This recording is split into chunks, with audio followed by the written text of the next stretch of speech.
নাটোরের নলডাঙ্গা পৌরসভার কুটিরপাড়া এলাকায় পুকুরে ডুবে ফাতেমা খাতুন নামে 9 বছর বয়সী এক শিশুর মর্মান্তিক মৃত্যু হয়েছে।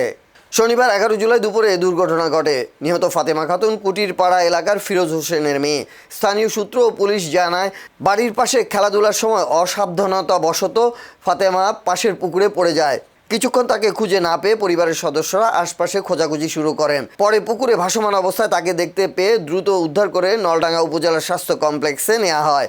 সেখানে কর্তব্যরত চিকিৎসক পরীক্ষা নিরীক্ষা শেষে তাকে মৃত ঘোষণা করেন। শিশুটির আকস্মিক মৃত্যুর ঘটনায় পরিবার ও এলাকায় শোকের ছায়া নেমে এসেছে।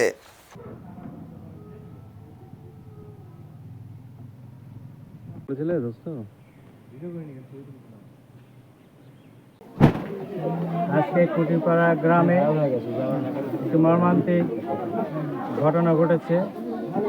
7 বছরের একটি মেয়ে, আমরা এসে দেখলাম যে এটি ডোবার মধ্যে পড়ে মৃত্যুবরণ করেছে।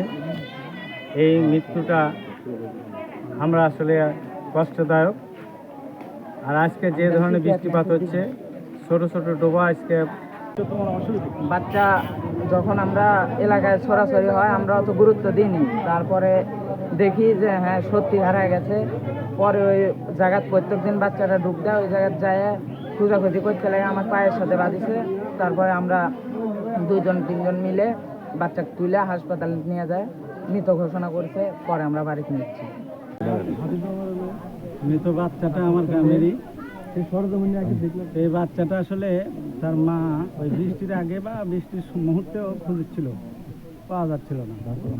খুঁজতে খুঁজতে কোনো এক পর্যায়ে কেউ না কেউ হয়তো বলেছে গর্তের দেখো তো, এই কথা শুনে তখন গর্তে যায় নামার পরে খোঁজাখুঁজির এক পর্যায়ে কোনো এক ছেলের পায়ের সাথে বেঁধে যায়। তখন তুলে দেখা গেল যে সাল এই অবস্থা। সঙ্গে সঙ্গে তো হাসপাতালে নিয়ে যায় হাসপাতালের ডাক্তারেরা মৃত ঘোষণা।